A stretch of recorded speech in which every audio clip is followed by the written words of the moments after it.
Good afternoon. Thanks for joining us today. Along with my colleagues at IDP, I'm here to talk in general about Scotland and our education system and how you might want to think about applying to the universities that we have. I'm based in Glasgow Caledonian University, of which you can find out more information specifically on our programmes and our institution. However, my colleagues from a range of institutions are also available to you this afternoon, and I would encourage you, following this presentation, to reach out to them and ask if you have any specific questions relating to those institutions or indeed specific subjects. This presentation is going to talk a little about Scotland in general, how our education system works, how students apply to study with us, how they fund it, and then what student life is like and how you can expect to navigate the application journey. So, for those that haven't been to Scotland before, these images might be something that springs to mind when you think of Scotland, and that's understandable for a variety of reasons. However, we're also quite a modern place.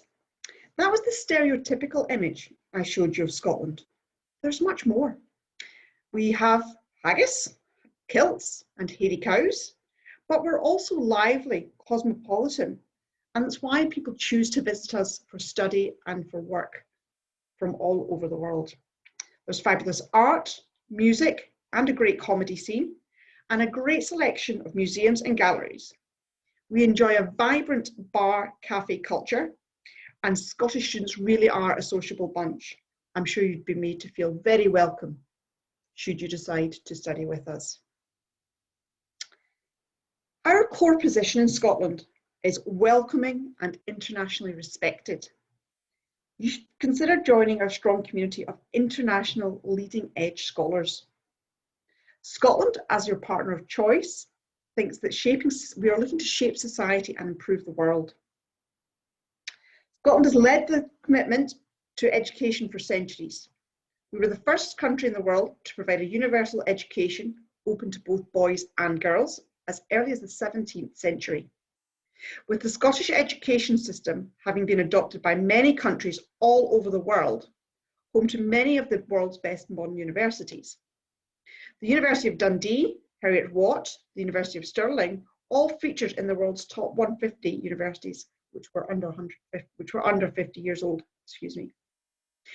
Over 50,000 students come from outside the UK to study in Scotland, so you wouldn't be alone if you decided to join us. Scotland comes top in the UK for student satisfaction with the quality of courses. 8 out of 9 international students would recommend Scotland as a place to study, and more than 9 out of 10 say their lecturers were experts in their field.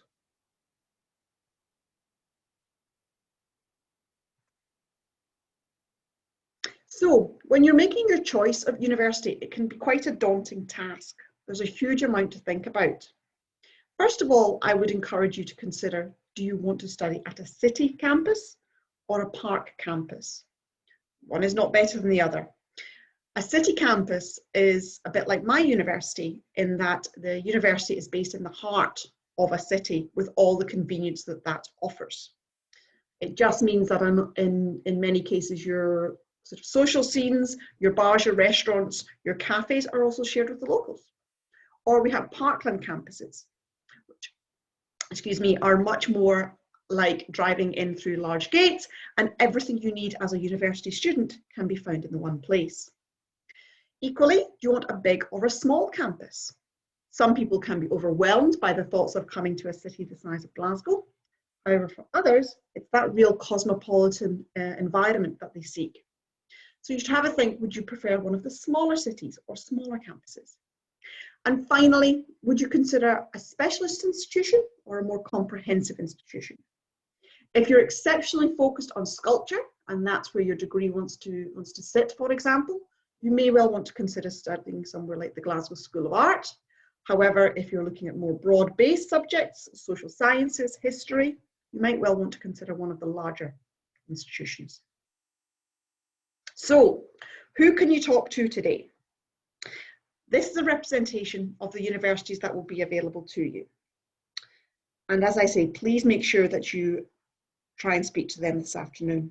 We are a small country, but there is a diverse range of degree awarding institutions, and actually 19 in total, but I'm sorry to say they're not all here today.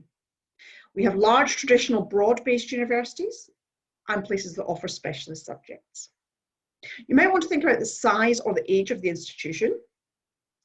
Whichever university or city you're based in, you'll find that it's increasingly easy to make a quick trip home with direct flights to many of Scotland's cities and the option to take the ferry also. There are currently 4,329 different degree programmes on offer at Scottish universities, so plenty to choose from, and they range from things like Arabic to accounting, film, forensic science, sport, social work, and many more. If you can't decide which subject you want to study, there are plenty of opportunities to pursue a joint degree, so you can actually graduate with more than one discipline. Our flexible system means that you don't need to determine your final path until you've actually been studying for a couple of years. We also offer a range of professional degrees with slightly less flexibility. This is because the external awarding bodies require a specific set of subjects are studied, and therefore we can't quite accommodate the same flexibility. That would be things like medicine, law, accountancy, architecture, etc. There are many flexible routes also into Scottish education, so please remember you may not come direct from high school. We offer acceptances through HNDs, BTECs, and a variety of other pathway routes. More than 94% of international students believe Scotland is a good place to be.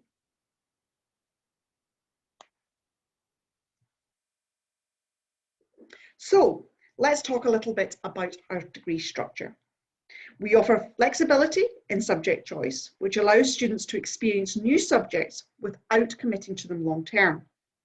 The opportunity for students to mature academically, honing their intellectual skills and personally before committing to specialisms. Academic breadth, which is valuable in terms of academic developments, and is also attractive to employers. So this is an example taken from the University of Glasgow, and this is potentially how you may want to study for a social science degree. So year one, you will take 3 subjects.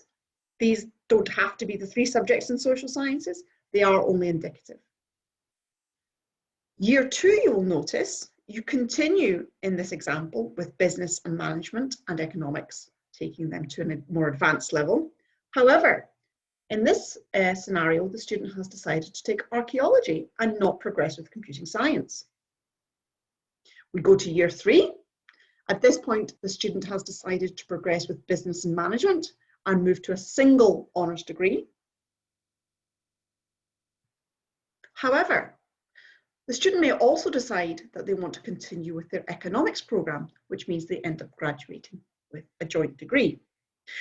Now, this example demonstrates that students have come in with something like business and management and economics as their focus.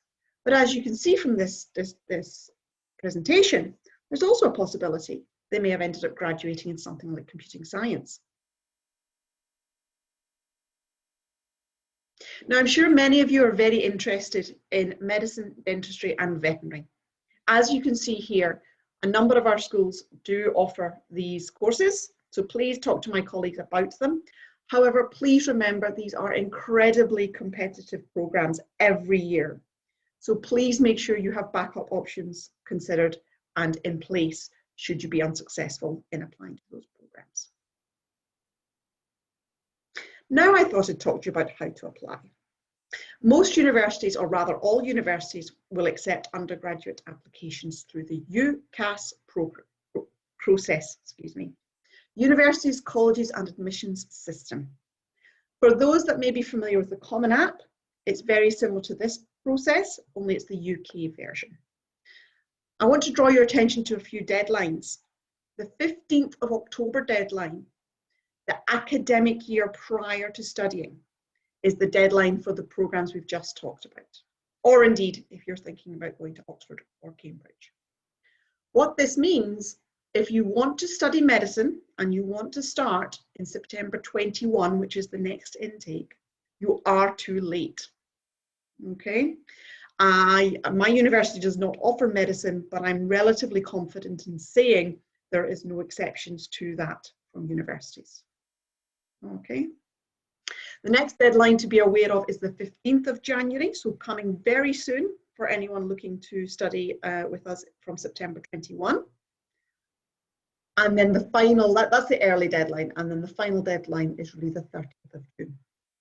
So ultimately, students apply before having their final grades, which means universities will make offers based on conditions of achieving certain grades in their final exams.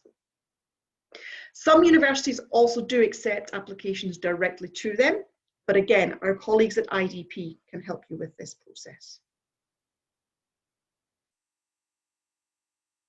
The application form itself requires your personal details and of course where you want to study. You only complete one application and have 5 choices on it. The personal statement is the piece that students often struggle with. This is a free text box and it's your opportunity to introduce yourself to the university. Often universities do not interview for a lot of programs, so this is your one opportunity to explain why you should be made an offer out of everybody that's applied, and equally, why you should be made a scholarship offer. We also require a reference from somebody that knows you academically, ultimately your teaching staff. Fees at universities vary, but this is indicative of the cost of programs. And also, you need to factor in the cost of living. There is a charge to use our National Health Service, which delivers healthcare free at the point of need. Okay, so once you pay this fee, and in Scotland we do not have prescription charges on top of that, you will enter into a GP practice and a dental practice, and should you need any treatment while here, it is all covered by the NHS. I should point out that's not for elective treatment. Visas. Most of you here today will need a visa to come to the UK, and each university will help you with that. There is a fee associated with that, but we will take you through each step of the way, as will our colleagues at IDP, how to go about that process. The very first step is to get your offer in place, and then we will take you through this. I tell students every year the same thing. Please remember, read your emails. We will take you through this very clearly, but we need you to read your emails to do that. Please remember also, it's not just about your academics when you're making your choice where to study. You need to make sure the campus is right for you, your living situation is right for you, and your extracurricular activities are suitable as well. So take part in sports and societies. Try something new, that's what university is all about. Definitely think about staying in halls of residence for the first year at least. It's definitely an ideal gap between moving from home to a new country and all the logistics that that needs. And there is the added security of being in a university accommodation setup. In Scotland, we have over 1,000 student societies, so definitely something for you to choose from. We have 500 clubs, and all universities provide student support and welfare for anybody that needs it. And also we have study abroad options.